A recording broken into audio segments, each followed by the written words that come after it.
Everyone, so you're looking at the toy grade marble race truck. So this one is like a DIY style. You can build whatever you want with those block. It comes with a truck. Play with a kid, you can do it like this. So there's a big plative, you know. Alright, let me show you right now. Alright, let's see this one works. So you see here we have a huge slope. So there you go. Nice. Let's do it one more time. Oh. So sometimes it doesn't go through because you need enough momentum.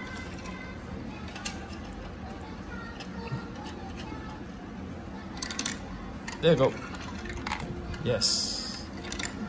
Oh. Let's see if you push that. No. Okay, so this is the upgrade version of the marble race truck.